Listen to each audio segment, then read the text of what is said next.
As already noted, the birth of mind and the birth of speech were contemporaneous events in the story of evolution. Says Light on the Path, speech is the power of communication. The moment of entrance into active life is marked by its attainment. When the mindless human form caught fire at the hearth of the fiery fathers, it also acquired the power to speak. Correspondentially, most people, in the present state of their consciousness, do not speak but prattle like so many infants. Just as the lower mind wedges itself into the fetus at the 7th month, while the higher mind unites with the form at the completion of 7 years, so also with speech. Present humanity in its monastic consciousness, speaking by analogy, is between its 7th month and 7th year. HPB worked with the mind of the race as she found it, and that work was an effort at transmuting that mind to enable the race to speak with knowledge, and not to prattle fancifully, sentimentally, and emotionally. Only a limited number of the human race have attained to the speech of the higher manas. When the United Lodge of Theosophists essays the task of changing the mind of the race, as advised by HPB and W.Q. Judge, it is trying to bring to birth this higher speech. We have already referred to the avoidance not only of obscene talk, but also of egotistic talk about oneself and about other personalities. But to avoid indulging in useless or harmful talk is insufficient. Such an exercise will not unfold the higher speech of which it is written. Speech comes only with knowledge. Attain to knowledge, and you will attain to speech. To acquire this knowledge, speech is to become a disciple. For a disciple is one who is able to speak, and to be able to speak is to have attained to the power of helping others. An earnest aspiring practitioner has to learn to speak this higher speech. Learning to speak. Corresponding to the 3 stages of learning to listen, there are 3 stages of learning to speak. Having already referred to what not to utter, and without this abstention it is not only of no use whatever to try to acquire higher speech, but also dangerous, for it is to court sure failure. Let us turn to a study of what to speak, and how we shall learn to utter the speech of the soul. 1. Learn to speak the teachings of Theosophy as recorded in the message. To enable those who so desire to do this, volunteers are invited to register their names for work on the ULT platform. None is persuaded to volunteer, much less coerced. 2. Learn to speak to other souls in the language of the soul.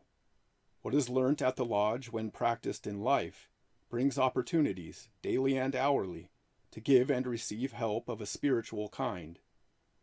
To pass on what the inner ego has taught to us, in simple sincerity and sincere simplicity, is the 2nd stage. 3. Learn to speak as the channel of the great gurus, the elder brothers, the modern heirs and representatives of the ancient fathers, who sustain the institution of chelaship in the Kali Yuga. But remember, the tongue which speaks has a foe in the ears which are curious, which desire self-praise, which are open to the sounds of worldly humanity. The voice which enlightens and blesses needs the friendship of the listening ears.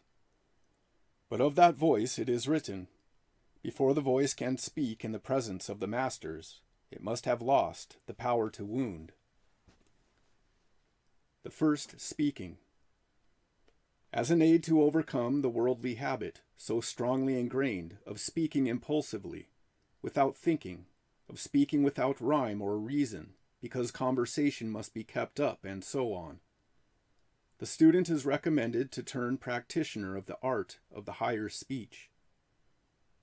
And as the very first step, let him learn to repeat spiritual ideas, metaphysical thoughts, and charge his brain memory with the words used by the teachers, so that the ideas enshrined in those words may be understood, mastered, and assimilated. Very many students who volunteer to promulgate Theosophy from the ULT platform recognize the service aspect of that task. They are teaching, helping, serving, a good concept, but an incomplete one, and withal one which is subtly dangerous. The pupil teacher should not overlook his pupil aspect. He is learning when he reads, when he explains, when he talks on the platform. He is purifying his speech. He is acquiring the right tone.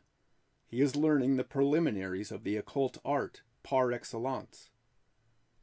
Most students do not even suspect that occultism of the right kind can be learnt on the ULT platform. The subtle pride which accompanies the gift of gab parades in the handsome cloak of desire only to help and serve. The real way of testing one's own service on the platform is by examining the fidelity with which the teachings are repeated, not the fluency of speech and the beauty of diction, though these are valuable, but the ability to awaken the hearers to go in search of the teachings, repeated or explained, in the record itself. Secondly, in what proportion and to what extent is the right attitude of the platform held in life, hour by hour? One of the major ways of applying the teachings to oneself is by using them appropriately on every occasion. The masters point the way to us through the teachings. We should learn to find and walk the way by the aid of the teachings, and further, whatever help we desire to render should be given by pointing to the teachings. This is learning to speak. In this attempt, the aspirant finds that most often it is his tongue which speaks and not his heart. He repeats his head learning of Theosophy, for he has perceived the eye doctrine and has not adequately attended to the heart doctrine. His eloquence does not penetrate the hearts of others. They admire it. They are not awakened by it. His knowledge evokes praise of others, but does not set them a-searching the Scriptures. If the aspirant recognizes his limitations, he will practice his application of Theosophy to himself in a more strenuous and thorough manner. He will pay attention to the development of the second type of speaking. The second speaking. It is impossible to help others till you have obtained some certainty of your own. When you have entered the hall of learning, you will find there is a fount within you from which speech will arise. To tap this fount of knowledge within, we have to withdraw into the inner spaces where a garden blooms, compared to which our world is a jungle and our civilization a wilderness. The enemy who bars the way to that inner retreat is the lower personal self, whose power is symbolized in the phrase, the power to wound. Decent men and women, if they deserve the prefix gentle, which is applied as widely as it is inappropriately, do not wound the feelings or the flesh of others. But in occultism the power to wound includes much that men value, not only in themselves but in others. The instinct of self-defense and of self-preservation is part of it. Brood over this statement, for it contains the main clue to the right practice. Consider it in conjunction with another. To have lost the power to wound implies that the snake is not only scotched, but killed. If our self-examination is intelligent, we will begin to scrutinize our tones of speech, not only on the platform but also in ordinary conversation. The two extremes glamour the student in this as in other fields of labor. A loud, strong, and powerful voice may carry us to one extreme, to be emphatic where emphasis is not necessary, to be crushing when we mean only to be emphatic, to be dictatorial when we mean only to advise or to direct, and so on. These are expressions of the power to wound. To all such, the advice is given. When you are strong, you are wrong. At the other extreme are spinster sissies, so sweetly sentimental, so gently soft, so meek and mild, that they are afraid to speak up, to raise their voice, to throw away their sing-song soporific notes. They fear to hurt the feelings of others, but fear is an aspect of hatred. Therefore here also is a manifestation of the power to wound. We have to learn not to be enamored with our own voice. Those who like to hear their own voice are centered in the lower, not in the higher, nature. We should be using speech for the sake of others. In daily self-examination, we should include some analysis of not only what we said, but how we said it, in conversation as from the platform. The tone used, the sound emitted, the note struck. These are as important as the words used. The inner ego is not able to whisper its message or even to strike a note, while the lower one is a mass of feelings, be they bad, rooted in the tyranny of lust, wrath, and covetousness, or be they good, rooted in personal affection, personal forbearance, personal charity, or affection, forbearance, and charity which satisfy one's own personality. While the mischief of evil feelings is easily perceived, that of good feelings is not. It is not against affection, forbearance, and charity that we are writing, but against their personal use and personal exploitation. Between righteousness and self-righteousness, there is the difference that exists between buddhi and kama, impersonal love and personal affection. Therefore, the currents of feelings, which by their movements keep alive the personal self, have to be given a different direction if the voice of the inner ego is to be heard by us and expressed by us. This transmutation of personal feelings into impersonal feeling, compassion, is implied in this statement. For the voice to have lost the power to wound, a man must have reached that point where he sees himself only as one of the vast multitudes that live. It is impossible to learn from our own inner ego while feelings rule the personal ego. Equally impossible it is to speak and render help of a spiritual nature when feelings rise and fall in us like waves, and their ebb and flow is ceaseless. The complete calming of the raging torrents of feelings is possible only for the adept, whose consciousness is like a limpid lake. We have to learn at least to create occasionally and increasingly, in the process of effort, the calm condition. The most constant opportunity afforded to us is through our ordinary speech. Keep watch over our casual talk or serious conversation, and remove therefrom the tone of bitter or sour or sugary feeling. Even this is difficult and taxes the concentration of the practitioner, but all the same, this effort has to be made. The platform worker, at any rate, can and should prepare himself, and prepare himself in good time, by quieting his feelings, by calming his consciousness, by concentrating his wandering mind, and by a supreme effort seeking and securing the guidance of the Master within. We say so often, there is a God in each human being. Each human being is an incarnation of his God. And we are advised to feel the presence of the God within, to be saved from the misery of rebirth. What better occasion to practice all this than our opportunity to read or repeat from the ULT platform some item of the great spiritual message?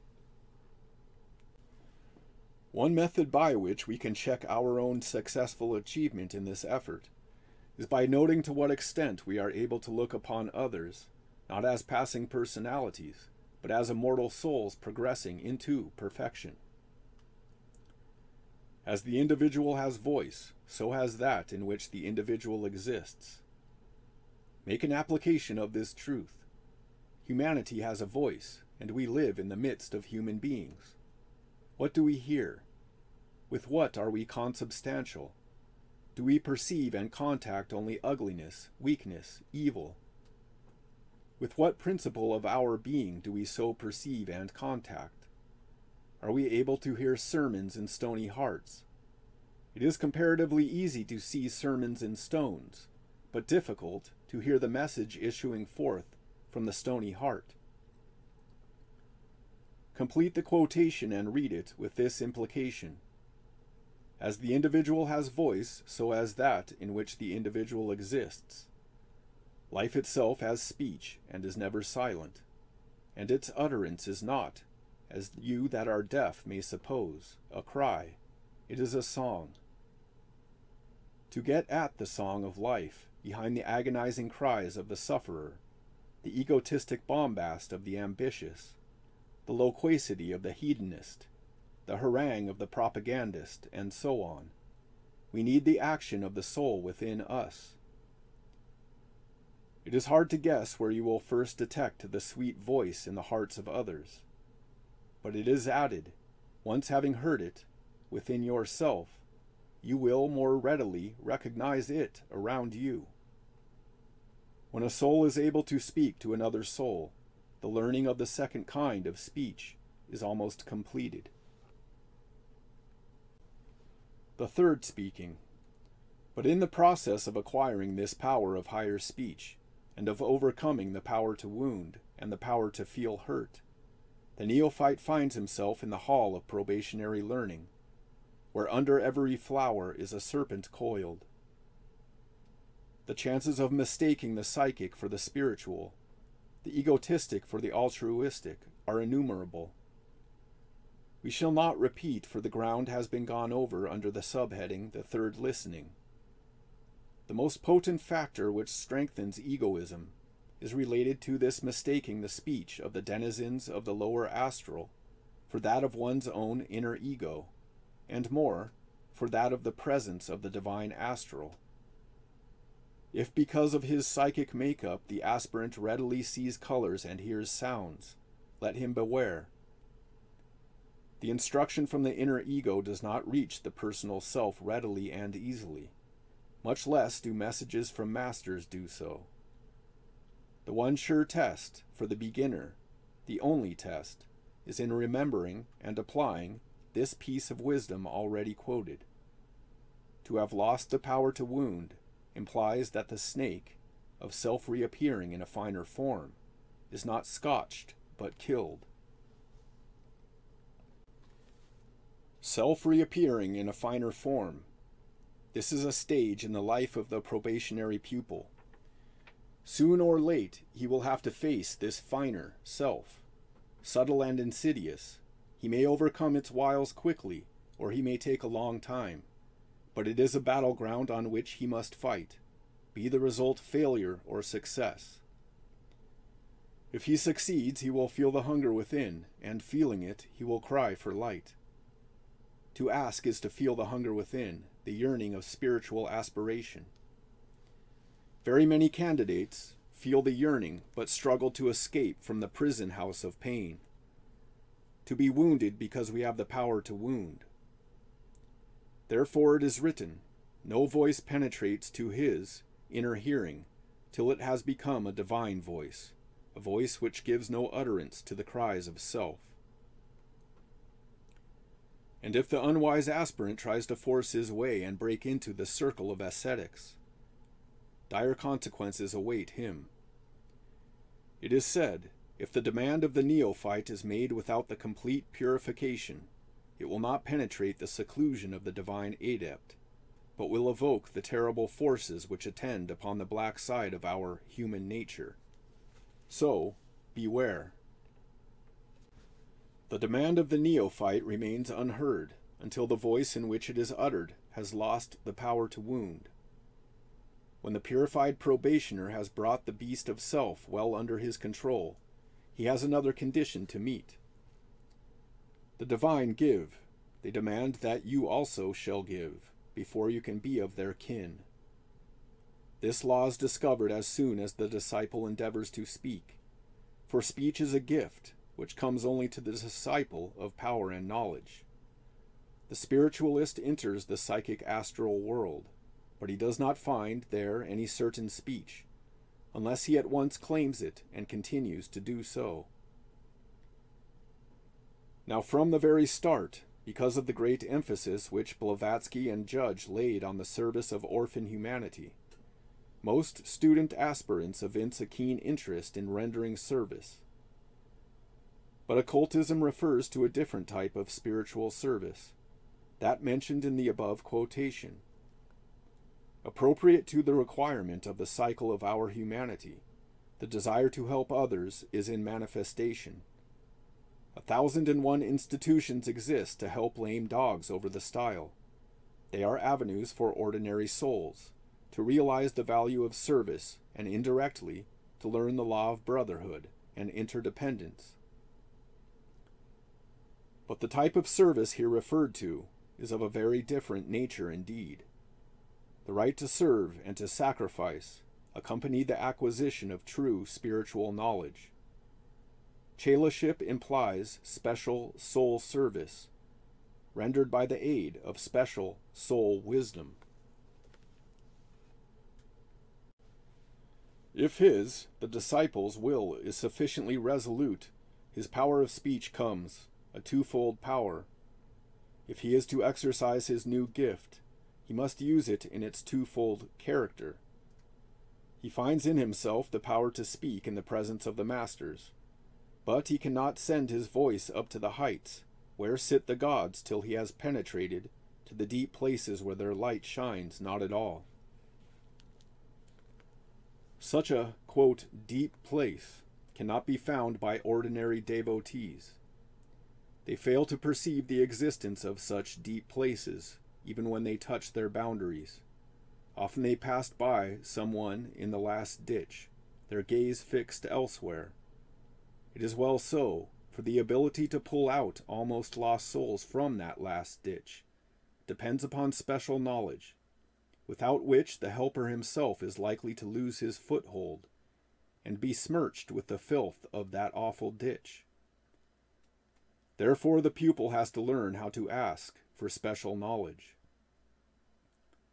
Those that ask shall have, but though the ordinary man ask perpetually, his voice is not heard, for he asks with his mind only, and the voice of the mind is only heard on that plane on which the mind acts. To acquire heart wisdom, we must ask with the heart soul, the higher feeling, akin to that which the newborn babe feels for its mother nourisher. There is in that babe the instinctive capacity to suck nourishment and a complete trust in the mother. There is mutual understanding between mother and child, and this is true even of animal mothers and their young, corresponding to which there is the mutual compact between the learning chela and the teaching guru. The former encounters his equals, men of his own selfless character, and with them his association becomes permanent and indissoluble, because founded on a vital likeness of nature. To them he becomes pledged by such vows as need no utterance or framework in ordinary words. It is of this esoteric body that H.P.B. wrote, "The esoteric section is not of the earth, earthy." The culminating act which brings to the successful probationer the right to ask for and possess real knowledge is thus described in Light on the Path, and be it noted that knowledge not only flows unto him, but flows in with such a momentum that it passes on to the deep places where their light shines not at all.